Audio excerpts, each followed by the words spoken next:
Selamat siang dan salam sejahtera untuk kita semua. Oke, kembali lagi di POVA Podcast Fathia. Sebelum kita mulai, saya ingin memperkenalkan diri. Nama saya Fathia Lifatunisa Al-Ghojali dengan NIM 23134185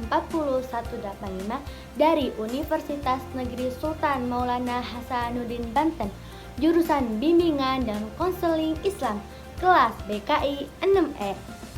Oke, di sini saya akan menjelaskan materi mengenai apa itu fobia berbicara di depan panggung. Ini adalah materi dari MK Public Speaking yang diampu oleh Bapak Dr. Adi Kusuma, SIKOM MSI. Oke, perkenalan udah selesai, kita lanjut ke materi. Saya mau cosplay dulu jadi bapaknya. Oke, kan bapaknya habis dari kelas B, tuh bapaknya nungguin kelas E buat masuk ke dalam kelas.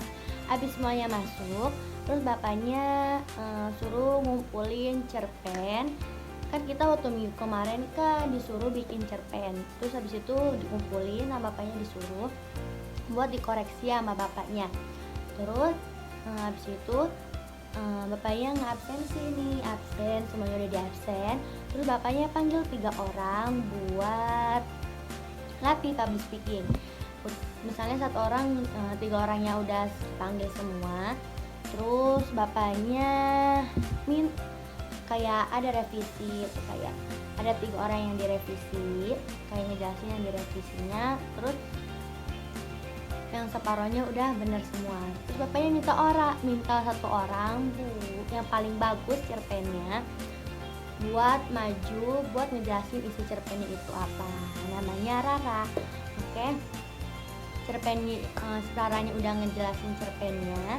Habis itu waktunya udah habis, bapaknya kayak ngasih materi kayak PPT buat kita bikin learning journal. Kesempatan kali ini aku membahas tentang fobia berbicara atau yang sering kita kenal sebagai demam panggung. Jadi apa sih sebenarnya demam panggung itu? Ada yang tahu nggak? Oke, nggak ada yang tahu ya? Oke, saya jelasin. Demam panggung itu adalah kondisi di mana seseorang itu merasa takutnya itu berlebihan saat harus berbicara di depan umum. Ini bukan cuman gugup biasa, tapi bisa sampai bikin seseorang itu kehilangan fokus, panik, bahkan ingin menghindari situasi tersebut. Dalam istilah psikologi, ini juga disebut glossophobia, dan ternyata cukup banyak orang yang mengalaminya. Demam panggung itu bisa dilihat dari beberapa tanda, baik secara fisik maupun dari pikiran dan perasaan. Kalau dari fisik, biasanya orang itu akan jantungnya itu berdebar kencang, napas jadi cepat atau pendek, tangan jadi gemeteran, berkeringat dingin, suara bergetar atau bahkan hilang, kadang juga merasa mual atau pusing.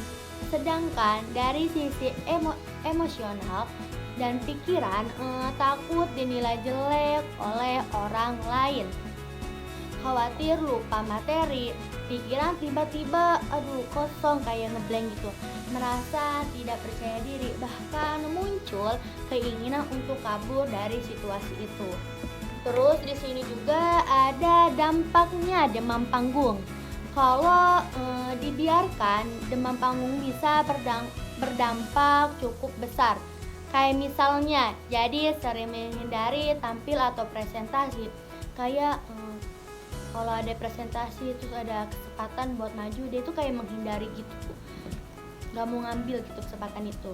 Terus performa belajar atau kerja jadi menurun, kesempatan berkembang jadi terbatas, rasa percaya diri makin turun, bahkan bisa berkembang jadi kecemasan sosial. Jadi ini bukan hal sepele karena bisa mempengaruhi masa depan juga. Di sini juga ada penyebabnya demam panggung. Di sini ada beberapa penyebab kenapa seseorang itu bisa mengalami demam panggung. Yang pertama itu pernah punya pengalaman buruk saat tampil. Kayak misalnya nih contohnya, kayak pas dia lagi maju depan orang banyak, kayak lomba gitu. Dia kayak lupa ngeblank gitu. Itu adalah pengalaman buruk. Terus kurang persiapan, jadi makin panik. Dia jadi kurang siap tuh buat maju gitu. Kurang siap buat nyiapin materinya, jadi dia panik. Terus perfeksionis, pengen semuanya harus sempurna gitu. Terus citra diri yang negatif, merasa tidak mampu.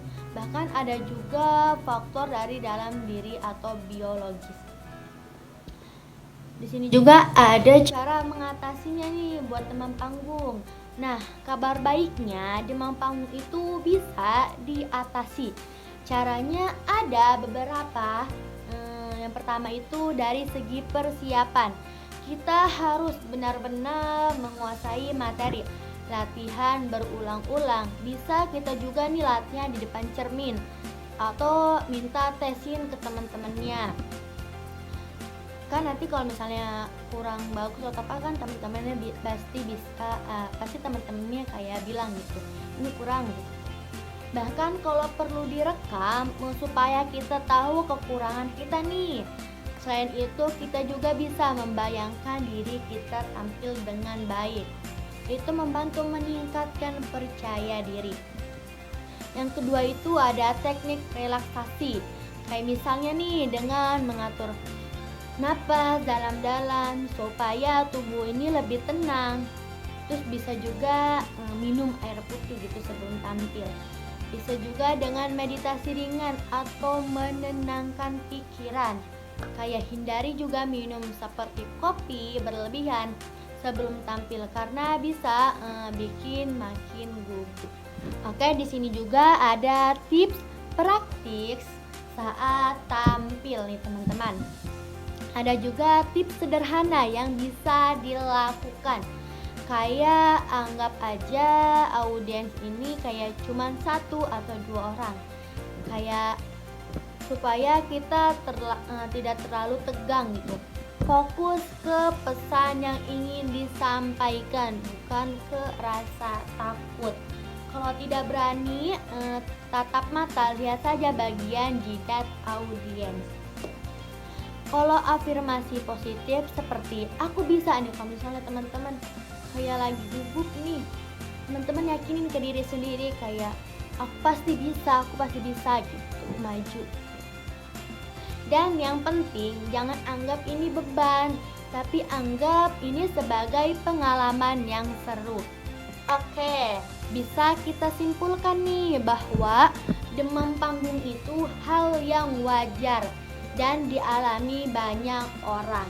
Tapi kita tidak boleh membiarkannya itu terus-menerus. Kita harus lawan, kayak dengan latihan, persiapan, dan cara mengelola diri. Kita semua sebenarnya bisa jadi pembicara yang percaya diri.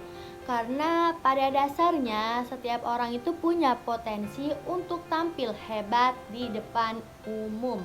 Materi yang saya sampaikan sampai sini saja, teman-teman.